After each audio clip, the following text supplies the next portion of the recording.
Hello, this is Lisa LaRose here on Connect to Love on PRNFM, and I am joined by the amazing Michael J. Russ. I want to say hello, Michael, and see how you're doing on this very, very special day. Awesome. It's a very, very special really day. Awesome. Fantastic. Just amazing. Life is great because I say so.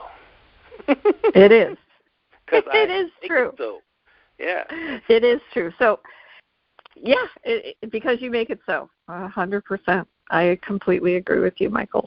And it was your suggestion that we record this show today. So I would say to you, actually, to our audience members, first of all, I want to say welcome. But whenever you are listening to this show, it is exactly when you're meant to listen to it. We are recording it on the 1212 portal, which Michael was so inspired. He said, let's record the show today because it is a gateway of unconditional love and transformation.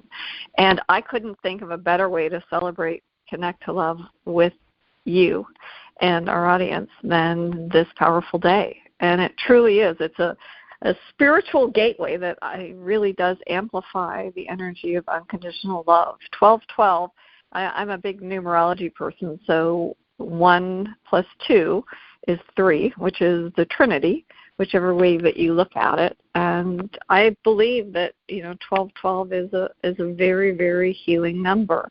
I see it all the time, and I was told that it is related to what the Native Americans call grandmother spider and the weaver of the world. And so I think that love is very much integral in that. And this particular 1212 is extra special because it marks the 12-year anniversary of the 2012 solstice, which is absolutely, and for our audience members, maybe some of you weren't born. Many people will remember it was really a pivotal moment in humanity's spiritual awakening. It was the end of the Mayan calendar, and so many people waited for that solstice and saw it as the beginning of a new era, really. New consciousness. It was all about unified heart frequencies, all sorts of things. And if we reflect, here we are 12 years later on this day today, and I truly believe that we're constantly, with the solar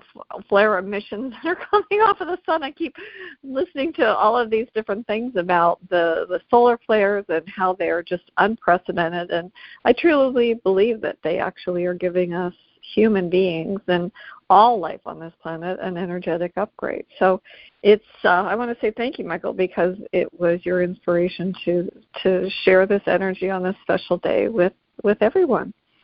Thank you. It's awesome. I want to just kind of step back and simply say that the flip side of the summer solstice back in 2012 was that it was going to be the end of life as we know it. It was spun that way by some of the negative Nellies out there, people who prey on negativity, and in terms of spreading it. But I love the fact that we're doing this today, and it's interesting because days go by, and sometimes I'm not even alert to the date. And this morning you sent me some things, and I saw something else that I received in my feed from YouTube about 2012 and how 12 is the number. The Mayans were right, and it's the number that is thread throughout the universe. It is the number of things that we see in nature that are associated with the number 12 is absolutely mind-blowing. And I did see a show about that sometime in the last couple of months that was pointing out all of these aspects of the number 12 and its importance in the universe. And from DNA all the way up, it's pretty spectacular. But yeah, I'm happy to be here and experiencing this. Our show's called Connect to Love, and I said, Connect to Love. This is 12/12, 2024 is all about love, and so we should record a show on that day because it would be pretty awesome. I know, since we do all this unscriptedness. I think it's wonderful anyway. Yeah. Yeah. No, I totally believe in that, and it always comes into alignment with so many of the different things that I'm reading. And a lot of times I think sometimes when we and I was thinking about it, like how we get light, how we receive light, and how we receive love, and both of them, we see light in the light of day, but when you paint a room and you come in and you think, Jesus, this room really needs to be painted, and you pick a color and then you put it on the walls, and when you're all done, you're like, wow, this really looks great. And I think that's sort of where we were. It's like back in 2012, it's like we were sort of, okay, we'll get the paint on this wall. And over the last 11 years, 12 years, it's like different layers have been revealed. And I saw a video this morning, and it was somebody playing a pan drum in a neonatal unit. And they were going around, it's all of these babies in incubators, and playing the hand pan drum in the hospital. And I thought, my goodness, this would not have existed 12 years ago. Playing frequencies and music for babies. How lucky are they? How lucky are they? There was Isn't that also amazing? It is spectacular. Decades ago they were talking about when a woman was pregnant, people were theorizing how playing certain kinds of music and tones would impact the baby's development and the baby's intelligence when they were born and after they were born. And there were a lot of people who were, naysayers on that as well. That was kind of the beginning of that whole thing with terms of vibrations and sound. And this, though, with the pan drum, that sounds pretty spectacular. And it's innovative and it's open. And you know what? What is it going to hurt? I mean, it's like, if whether or not there's some 80-page or 190-page study about whether or not it's viable or not. I think you can find enough collective intelligence to tell you, hey, this can't hurt. This can only help in terms of their development, mentally and physically. So that's fantastic. Right, and then conversely, when I've seen different videos of where they have an Alzheimer's patient, and then they play them music from the era of when they were younger, and the memories that it stirs, and it's like tuning into those frequencies. And so I just think that both of them, and then all of a sudden the person is recalling so many poignant memories that had escaped them, and moving to the music, and you can see them just light up. There's that word again, light up. So I think it's so exciting, because I think we are really at a pivotal moment in humanity's spiritual awakening. I'm so excited to see what the next year brings. And then, of course, I'm a numbers person, so I'm like, well, 12, and we're in the year 2024, and that's 12 and 12 is 24, and I'm thinking, very interesting. Which and 24 adds up to be a 6, and you go back to Nikola Tesla. All the mysteries of the universe are in the 3, 6s, and 9s. So I just the mysteries of the universe. It's what's interesting is how I think that we, you and I, and hopefully many of our listeners have stepped out of the 3D world enough to embrace the beauty, the love, the joy of enlightenment. It's really what the show is, this enlightenment. Anytime you listen to something that makes you feel awesome, and that's really the telltale sign. You're getting enlightenment when you feel joy, when you feel happy, when you feel loving and up to yourself and others, and when you feel gratitude. You know that you are receiving enlightenment, which is incredibly high frequency. And I've heard it said that it's the highest frequency, and I've heard that love is the highest frequency. So it's right up there in the 1-2 range in terms of levels of enlightenment, of frequency. And that, to me, for people who are our audience who are continuing to expand their minds, and nowadays, as we talked about before the show, 2012, you had to really go to the library or the bookstore to find information about what we talk about, because it really wasn't as prevalent. And if 2012 was a awakening where the energies and such were opening portals of enlightenment that would enable people to move forward and elevate their lives in a spiritual way, in a metaphysical way, in a manifestational way, then look, today we're like light years from that. Light years. And you don't have to go very far to find a messenger. There are thousands of messengers out there, probably hundreds of thousands out of the billion people we have, who are helping people connect with their own joy, their own happiness, and their manifestational and intuitive abilities. And I love that about it. There's so many people.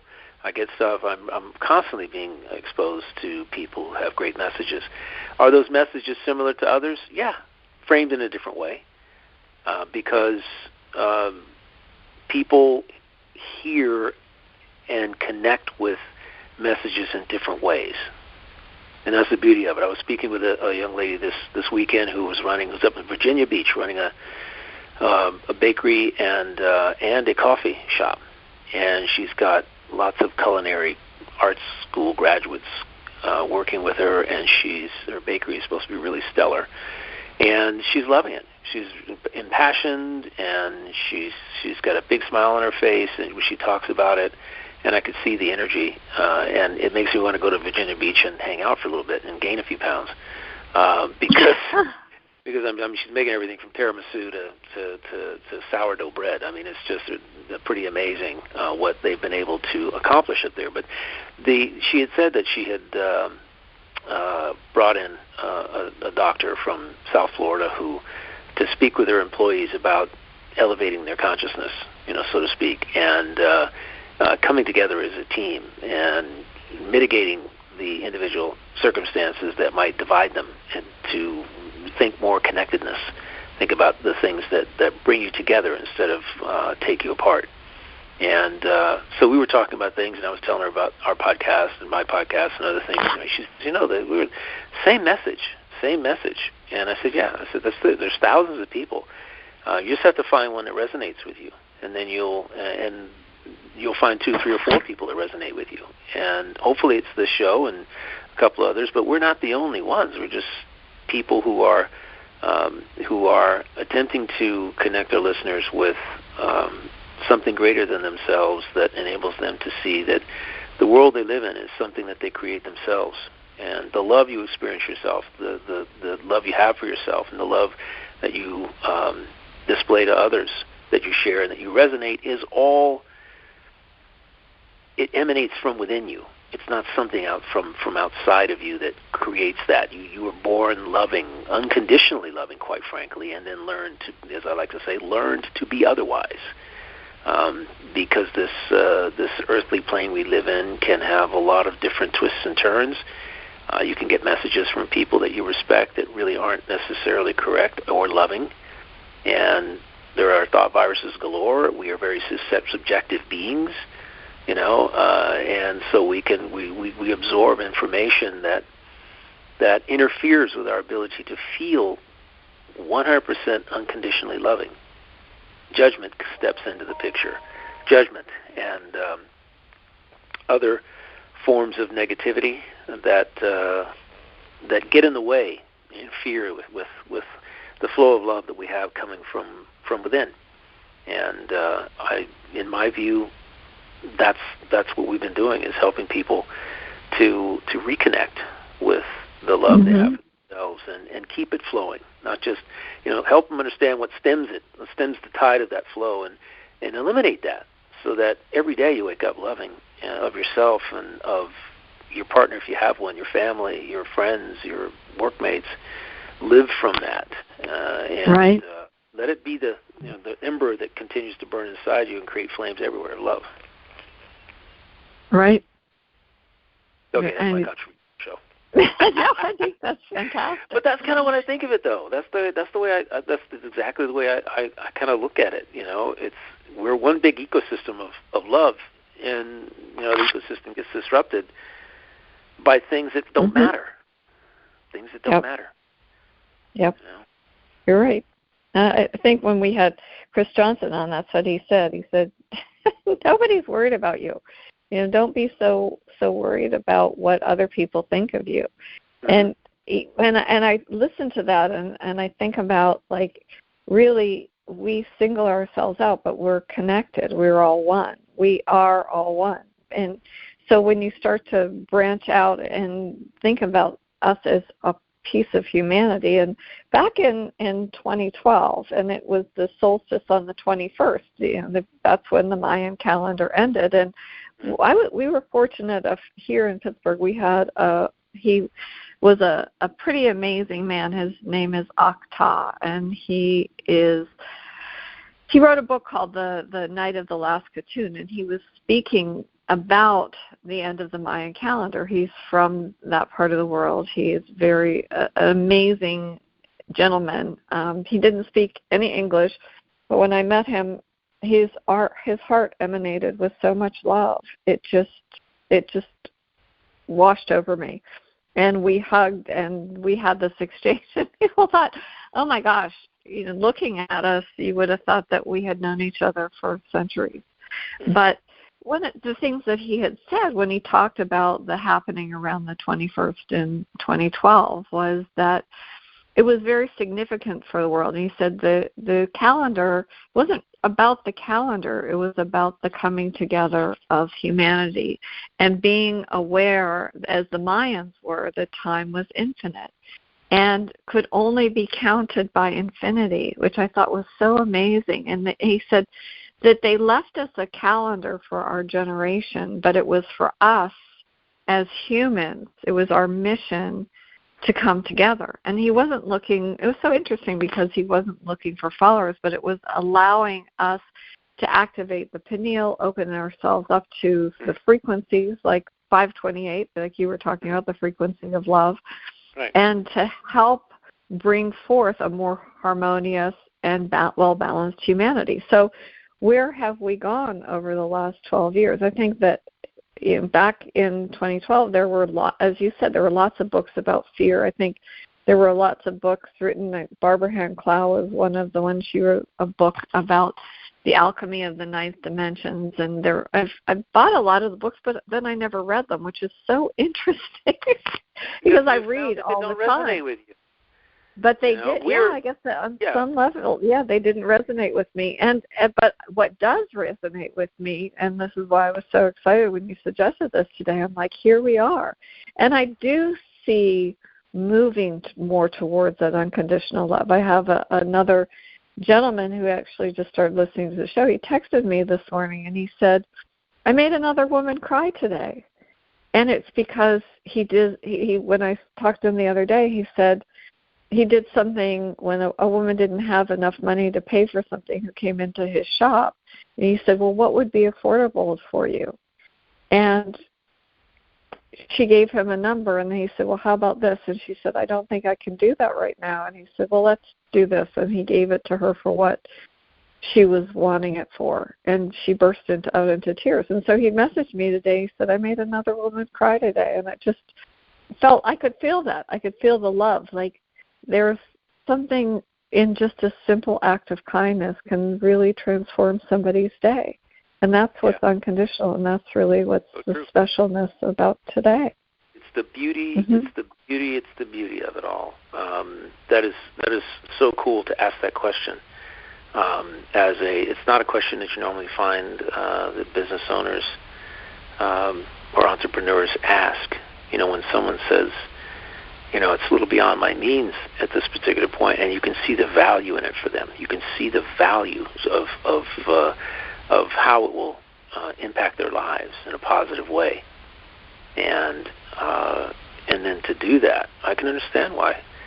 It's like heartfelt, man. That's unconditional love in its essence, and it's beautiful. It's beautiful. I don't know what kind of business he's in or what he's running, but I mean, it's not. None of that's important. It's the heartfelt connection that he had with that particular individual, It also helps people see, you know what, we live in a world where people can be harsh. And you're right. And the reason hope. I'm chuckling is because that was the other thing that he does when he said when somebody comes in and they're angry and they're lashing out at him, he looks at them and he stops them and he just says, I love you. I love you. Like he doesn't engage in the yelling or the whatever. He said he just stops and he just tells the person he loves them. And I said, well, what are they doing? You tell them that. He said a lot of them stop in their tracks. And then he said, no, I love you. And it's a very special thing to be able to do that and to disengage and just say, no, you know what, I'm going to stay on my highest timeline. I love you. I love you. Yeah. And no matter how angry they get, just stay steadfast and dig your heels in and just, I love you. Yeah. I love you. That's true. Back in the day when I used to be in a physical, store space, and someone would come in and something wasn't right, I would simply ask them, what would make you happy here? How can I help you get to the place you want to be? And they would like, whoa, wait a minute. They expected that I would fight them over it, that I would create this whole diatribe of why I couldn't do whatever it is. And I say, look, this is very simple. I want you to have the product that it is that you have envisioned. And if this didn't meet that criteria, then obviously it's not for you. And it's really interesting because I had a pair of shoes the other day, same thing. I bought this pair of shoes from this company that has shoes handmade in Italy. And I ordered the wrong shoe. I don't know how it happened, but I ordered a female shoe instead of a male shoe of the same design, but different design, same style. And I couldn't figure out why these shoes fit differently than the other 5 pair I have from them. I'm going, the last design, she connects back with me. Their customer, they didn't call it customer service. I forgot what they called it. There's something different. Friendship coordinator. That's what they call them. That's interesting. Yeah, they weren't customer service. I'm your friendship coordinator. I'm Victoria. And I said, okay, it's cool. She says, well, number one, you ordered the wrong shoe. You have a women's shoe and a suit of a men's. So, hey, whatever you need, I'll send you to our, here's the connection to the website. We'll get you a label. You can put it in the mail. I did that yesterday, and they've got a credit holder for me. I've got another pair of shoes I want that are different when they come in, and I'll just take care of it. It's this guy. Wow. Another story is, I did a talk with this other group for this company. They have 3 different locations. They sell building products, building materials, siding and roofing stuff and other things of that nature. And he really has a high regard for the people that choose to do business with him. And we were out playing golf, and I said, so what's your return policy look like? He says, one line on a page. And I said, really? He says, yeah. He says, whatever the customer needs. That's it. Wow. That's his policy. He says if they ordered $10,000 worth of the wrong product because they thought it was something different, take it back and get them the right thing. We'll figure out what to do with that. It's not. It's the customer is number one. It doesn't matter what it is. If you bought something from someone else and they won't let you return it, bring it here. Let's figure out how to deal with it. We'd rather have your business. Because he realized the value of long-term relationships, and he continued to build those relationships. He holds, ribeye dinners for the people that he does business with. That for the suppliers, he have dinners for them. He bring come on over. We're having a ribeye dinner, and for the reps of those companies, he treats people like they're solid gold, and wow. And he's just a really warm and loving guy, caring about his people, caring about the customers that do business with him. And it's like you're like, wow, is this a dream or something? Because so many companies make it so hard. They look at a dime. There's a terminology, a saying from when I was growing up that my mother taught me. And it's called bending over $1 to pick up a dime. I've heard that. Bend over $1 to pick up a dime. You've heard that, haven't you? Mm-hmm. Well, to our listeners out there, what it means is you're literally you're bending over and foregoing lots of money to pick up less money. It's really what it is. You're forgetting about the long-term picture for the short-term gain of the sale that day, instead of the value of that customer and everyone that customer tells about you over the long term, right? And I learned 40 years ago that a good review is worth 250 people. Mm-hmm. That one person, if you have a good experience somewhere, you'll tell 250 people eventually. That's just the way it goes. So, right. But that was before the internet, by the way. That was before the internet. Now the internet has reviews, so now you not treating the customer with love and respect and kindness and empathy and compassion could cost you literally thousands of people, because they're going to go out there and they're going to tell people that then you don't even know. Back in the day, it was 250 people that they knew and respected because there was no internet, so they have to tell them face-to-face. I stayed in this awesome hotel. I had this awesome experience. That person tells another person about your experience, and that person tells another person about their experience, and that person goes and does this thing. It's all about the love and respect and kindness and compassion you show people, and empathy for people. And that gentleman who asked that question of that woman and made her cry, I bet he's extremely compassionate and empathetic towards the people that do business with him, the people that come and partake of his services. I think it's fantastic.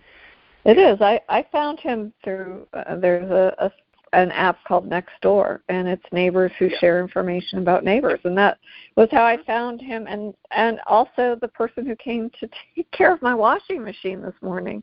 That had a broken washing machine at one of my Airbnbs, and I thought, geez, I could go through and try to find somebody, and then I thought, well, I'll go to Nextdoor, and I put in that exact thing, washing machine and repair, and this particular gentleman who came had 134 people who said, oh my gosh, I love him, he's amazing, he was reasonable, he's so honest.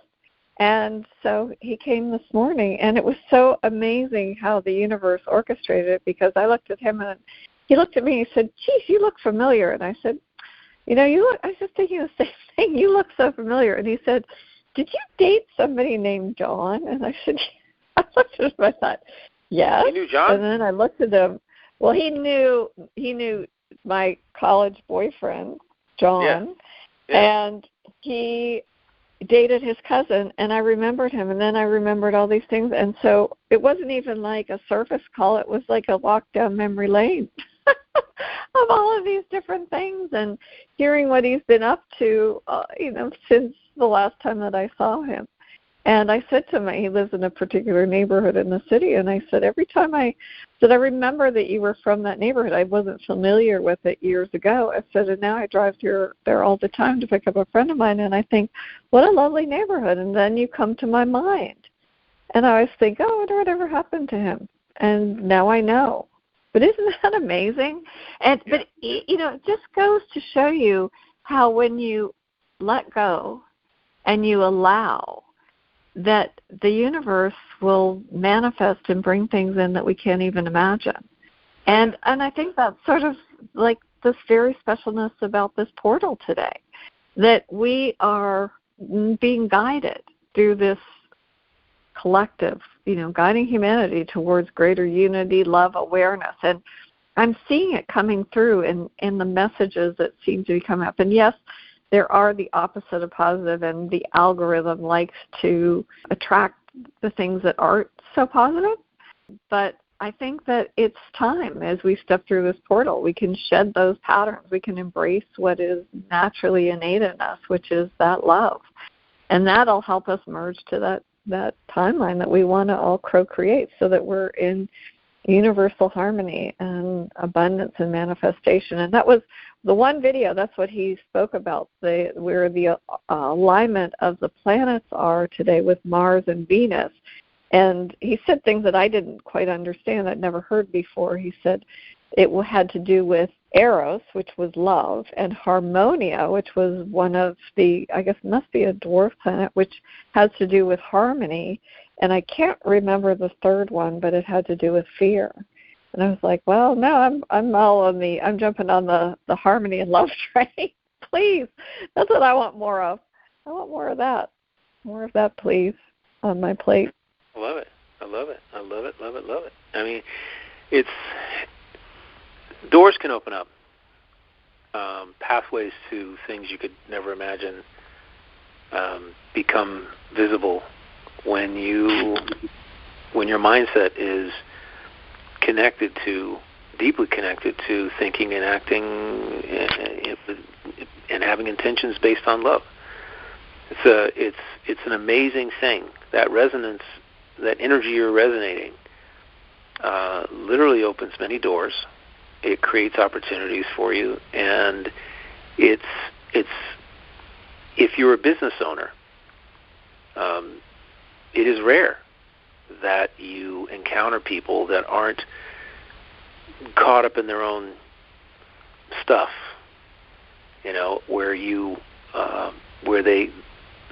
Let's put it this way: I'm the antithesis of most customers that come in, and I understand that what anybody who's servicing people knows is that there are more negative people than positive people.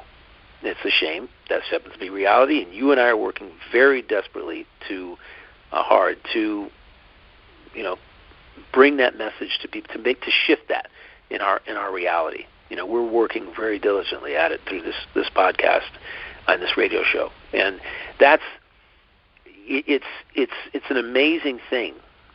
Somebody used to say, "Oh, you get more bees with honey." Well, if you've got something wrong, something that goes on, if you get a Christmas gift or a birthday gift or whatever, and it's not the right size or whatever, and you go to the place that actually it originated from, then and you're loving and you're kind and you're compassionate and empathetic in your connection with them, doors open up that otherwise wouldn't.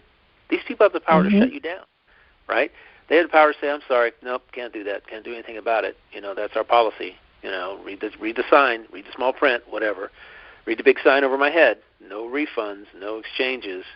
And I've actually been to places that literally would exchange. They would literally, break their own policy because they saw that there was value to doing so in the connection that I brought to the table. And this is the way more people. Just imagine, take it away from the business side. Let's talk about family. You wake up in the morning and you love life, you love your life, and you love yourself. How does that transform your family dynamic? When your kids know that, when your neighbors know that, where your family, whoever it is you're connecting with that morning before you leave, knows it, and when you get to work, people know it. It's totally different. Your world is transformed completely by having that loving mindset. You're right, Michael. Without the judgment on the way to work, or judging this person is bad, that person is a bad driver, no, forget all that. Why not just let all that go? And it wastes so much time. It wastes so much energy and focus and attention. And your life, people say, "Oh, yeah, I wish things would change," or whatever. Yeah. It doesn't have to change. You have to change. Right. Because it all starts with you. We keep thinking that it's the outside world that needs to change for us to feel better. But we have complete and total control over how we feel. And that realization should spark a change in dynamic attitude-wise. I don't know, maybe. And when it does, you start to see the evidence of loving yourself more and how that makes you feel, and how feeling good about you helps you feel better about your life. And other people can see that. They can sense it. They'll wonder what the heck's going on with you. Because what happened? They'll say, "What did you do? Did you lose weight?" You didn't lose weight, but you shifted your attitude. What you're resonating is not that same old diatribe of negativity or complaining about this or that or whatever. You've just changed, and they can sense it. They just can't put their finger on it. I love that when it happens. Right. Well, and I think, Michael, it goes back to the old adage, what's meant for you will not miss you. And I think about that all the time. It's like sometimes we want something, and it doesn't ever seem to come down our path.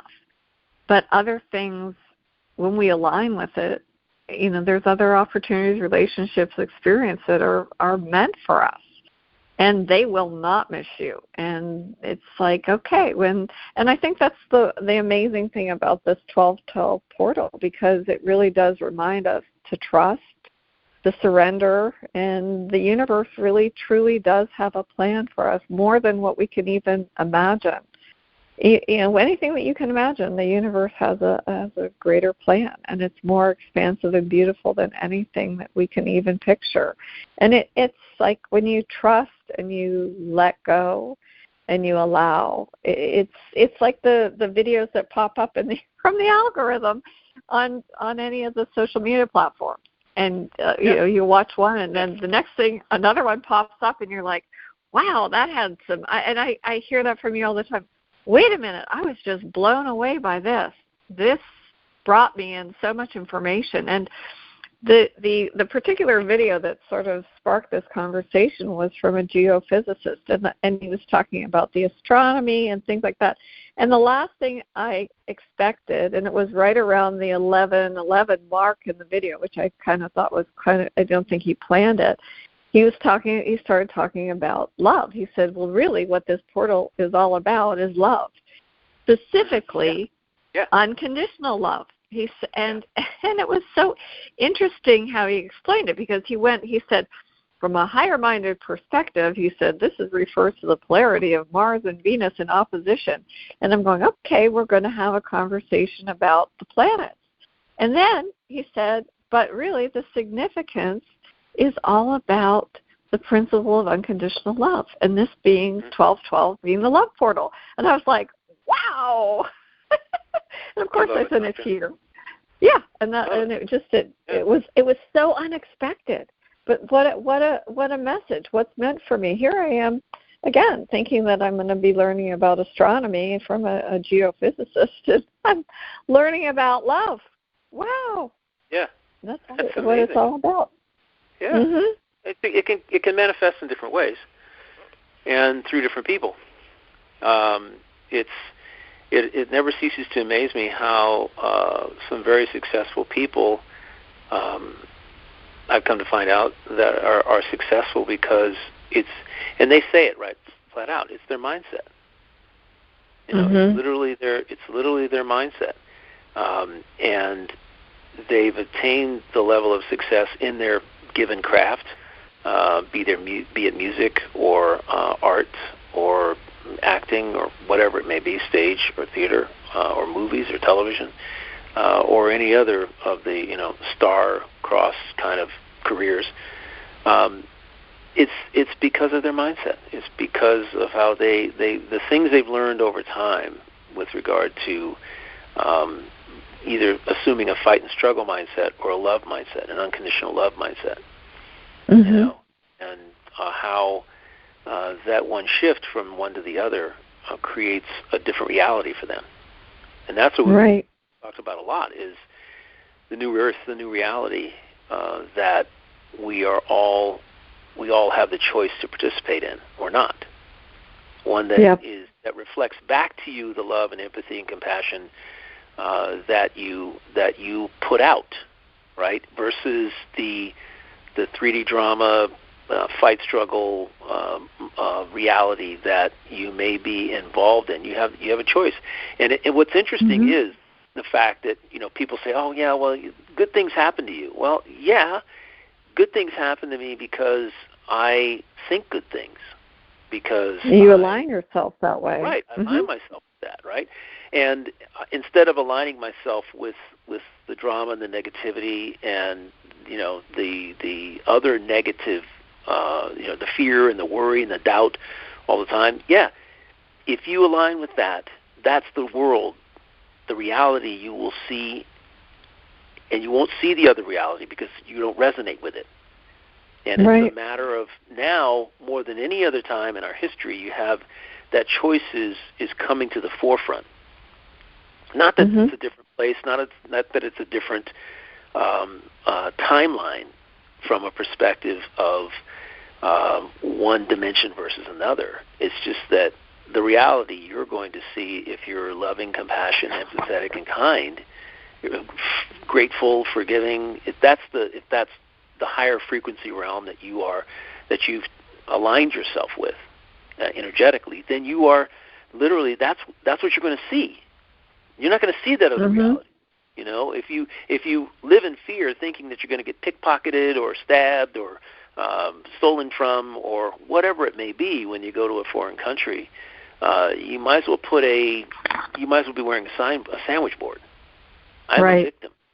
Come and validate my victimhood, right? Validate that this is a place that will do that to me. You know, because you're right. See, yeah, you write sucker across your forehead, and you're gonna create that reality for yourself. I don't ever have that reality, and I don't ever have that experience when I go out, when I go to places. People say, "Oh, isn't it dangerous?" Well, if that's where you come from, then that's what you're going to experience. You're going to experience the danger of a place.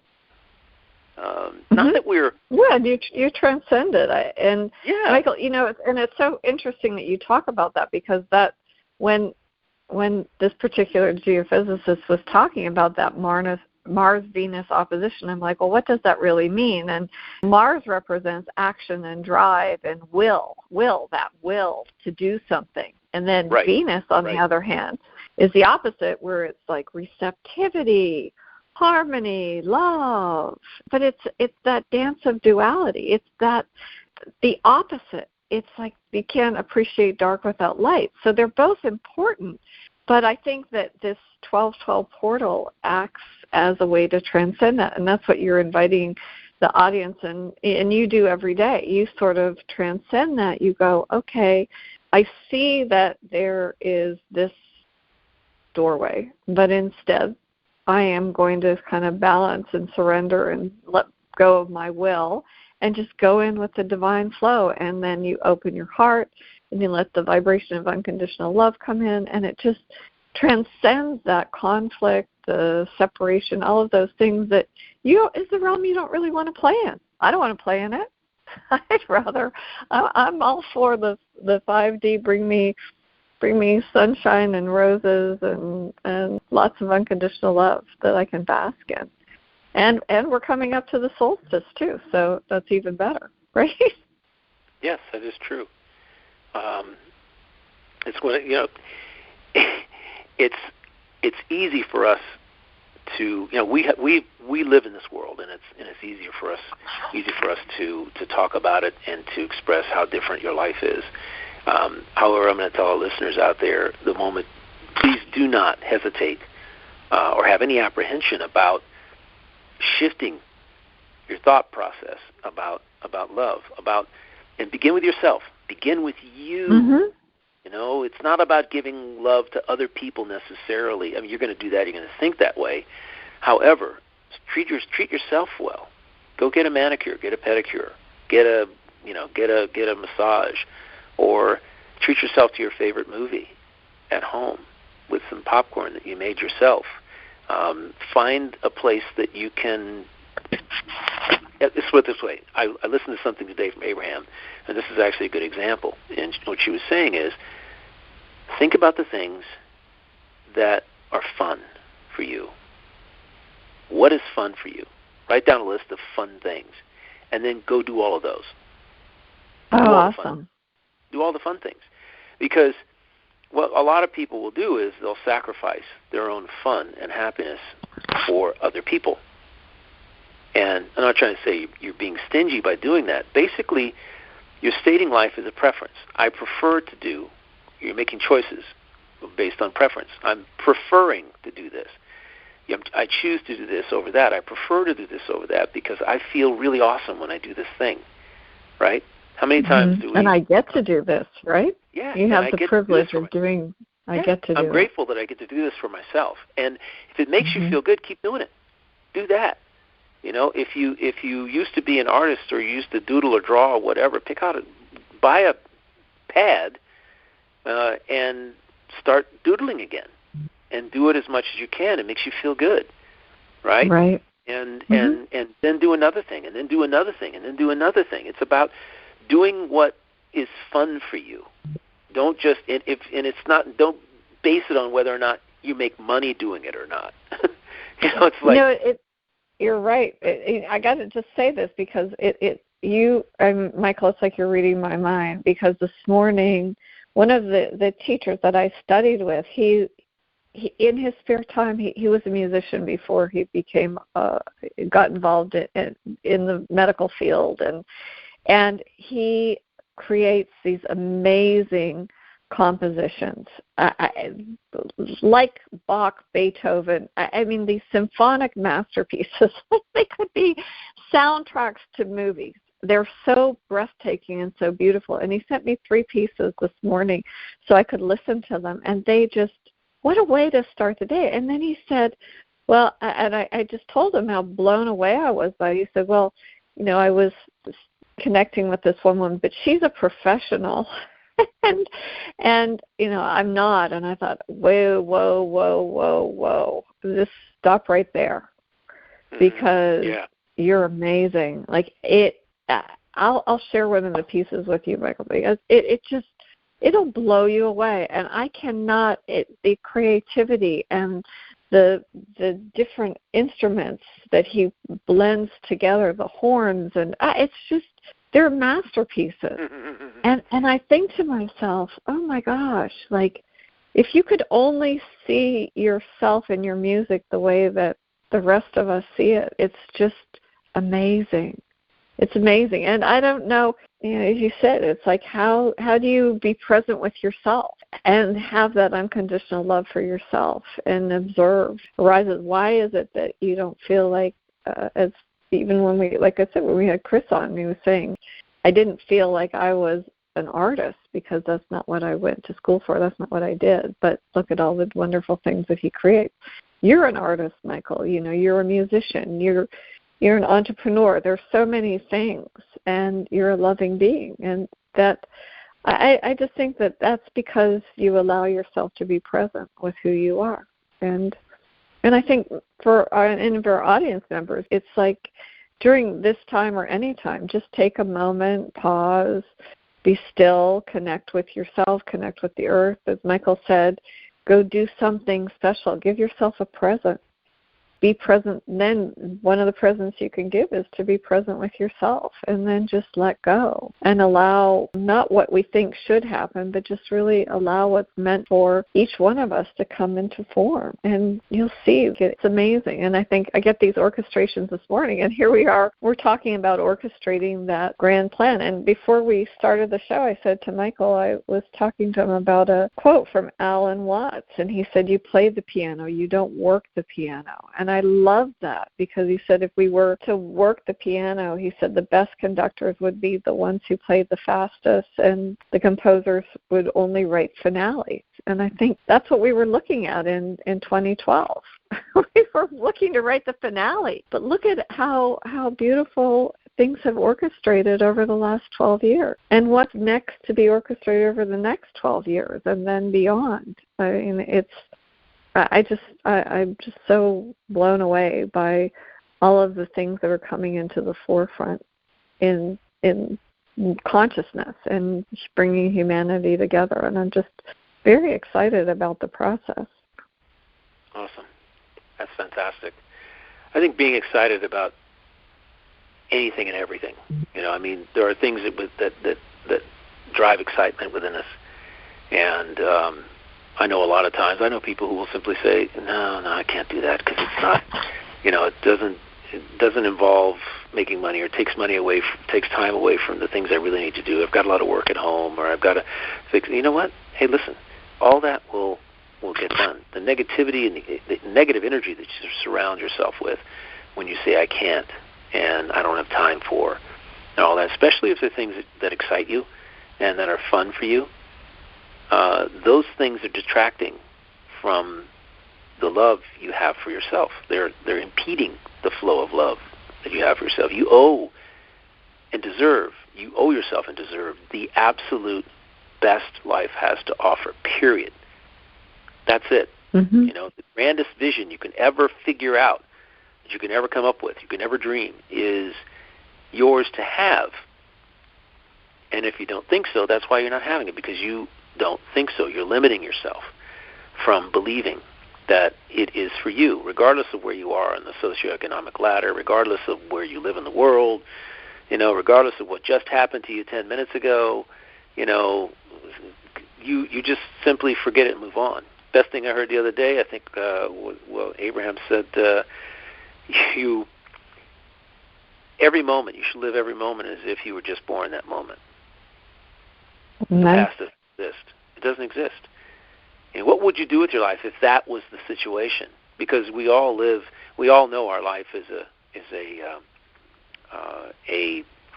compilation of our many life choices, and that we have the free will to choose different paths, different ways of being, different feelings. We choose everything.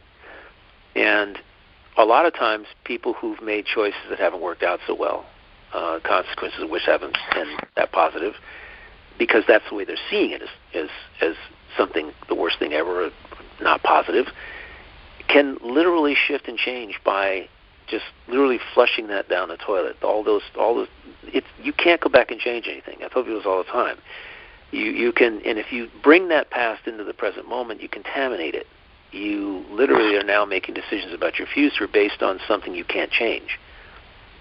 You have the ability right now to set a whole new slate for yourself. Every morning when you wake up, every night before you go to bed, you decide, I'm a whole new slate tomorrow. And I'm waking up feeling awesome. Because the way I treat myself right now before I go to bed is awesome. A lot of times I take my shower in the evening before I go to bed. I love it. Just at 10 o'clock or 9:30, take a shower. It's really wonderful to get warm water flowing over your body and let the day just flow off of you, flow out of your mind, and you go to bed and you have this really restful sleep. Really restful sleep. I don't rush to bed. Although I love it, I love hanging around in it. I love walking the dog before I take the shower and, getting him all taken care of, and then I can take my shower and then I go to sleep and he's already off the bed, off to sleep. It's just, it's spectacular. However, we owe it to ourselves to give ourselves that grandest vision and not skimp on what that vision is for ourselves. We've got to believe that everything is possible, because it is. Right. It made me think of that movie 50 First Dates with Adam Sandler and Drew Barrymore. I love that movie. Where she had short-term memory. She suffered from short-term memory loss. And so when she would wake up in the morning, she wouldn't remember anything. And here Adam Sandler, he meets her and just thinks, this is the girl of my dreams, only to find out that she has no recollection of him the next day. And I would say oh my gosh, that was such a magnificent movie. I'd say she was blessed with short-term memory. By the time you look at, when you get through the movie, that's what I learned. That it was a blessing for her to have short-term memory. She got to live every day as if it was. She did have long-term memory about certain things, about her life and what she used to do and where she came from and stuff, and who her father and brother were. But the short-term memory, if she just met somebody, she wouldn't remember them the next day. And it's interesting. What's interesting of the movie is how he overcame that. He didn't see that as a barrier to being in love with her or him loving her. That movie is a testament to how just forgetting what happened yesterday. Train yourself. It's not important. What's important is the decision you make today, how you treat yourself today, whether you love yourself today, and whether you share that love with others by resonating that frequency out to the world. So it's not rocket science, for gosh sakes, right? Whatever's in the way, get it out of the way. It's right. A construct in your mind. It's only in the way because you've constructed it that way. I was just talking to a woman who had lost her corgi, and another dog, and who had actually been a number of, not just lives, it'd been a number of years, and she finds it challenging being without them. And my simple response was, then get another corgi. What's the issue? You know, it's like you can tell yourself that you can't do something because of this and because of that. And, you know, we found ourselves in that sort of trap. You know, no additional pets because we want to travel, we want to do this, and then all of a sudden the signs on the telephone pole says corgis for sale, and you're like, and there's a number, and you're like, I think that's a sign. Exactly. Yeah, and the number's being the called. The universe conspiring. You just she didn't get the word sign out of her mouth, and she was already dialing the number, right? I mean, it's like, I think that's a ding, ding, ding, ding, ding. You know, I mean, they're going, wait a minute, are we going to talk about this? Nope, it's a sign. And so, and now I'm sitting downstairs with a little 5-month-old boy, the furry boy that's just so fun. He's just so and hilarious. Illuminating your life. Yeah. And you can't even imagine your life without him, right? At this point. I mean, oh, yeah. Sorry, I can imagine mean, life without him because I'm not walking him every day and picking up his poop in the backyard. I can imagine that part. But I look at that as a loving venture as well, a loving action. Yeah. You know, listen, now, you see those two little eyes and those big ears and those big paws and and those short little legs, and you're laughing. There's no way you can stay serious, right? He's so smart. Every day I realize, and I live from this, is everything he sees, he's seeing for the first time. Mm-hmm. Everything he's doing. Just like Lucy in the movie. Exactly. Yeah, absolutely. And you're going like, yeah, you know, that's really, really rather cool. And then you start seeing things that you see life from a different perspective. He was sitting on the back stoop looking at a sunrise 2 days ago through the trees. And he was just sitting there staring at it. Like, what's that red thing, you know? They can't see. They're colorblind, somebody says. I don't know how they figured that out. But I don't know about that. He saw this light shining through the trees, and he was just fascinated by it. You know, the things that even kids or pets that are, you know, puppies or kittens, or whatever it may be, it's their first time seeing something, and we're like, it reminds me of how many things we take for granted in life. You know, that sunrise is glorious. Now, without them, I was seeing sunrises all the time anyway. I just love them. You know, it's starting the day, seeing the sun come up through the trees and then over the trees is just brilliant. To me, it solidifies that I have this blank slate. What am I going to do with it today? You know, how am I going to move through it? You know, and I know I'm going to move through it with, you know, love and compassion and empathy, and, you know, for myself, how am I going to treat myself today? You know, those are the kind of questions we have to start asking ourselves. What awesome thing am I going to treat myself to today? And it doesn't matter how big it is or whether it costs money or not, whether it's free, whatever. You know, I'm going to expose myself to something today, and it may be someone else, a new connection that I have, even regardless of how brief. You know, or something that we see, or something that occurs that is beautiful, and we spend a couple of moments admiring it. You know, whatever it may be. The beautiful thing is looking out for it. That, to me, that's the joy of it's the journey of finding that thing or discovering that thing that to me makes so much sense. So we've got about a minute left to go. You got something that you'd like to add? How you'd like to finish this wonderful episode on love?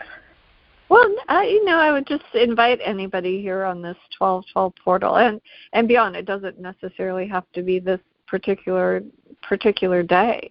Is just take a moment and align with what you see as your higher self and embrace that unconditional love in your heart, and know that you can create the life that you want, filled with joy and purpose and corgis if you want, because the signs are there. You just have to look at it. You just have to look and then trust the flow and the journey and be ready for anything that's meant to be for you, because it will find you. And I trust that, and I know that. And so much love to you, Michael, and to our audience, and I'm so grateful. And enjoy. And we'll see what happens the next 12 years. Take care. And peace out. Yeah. Peace out.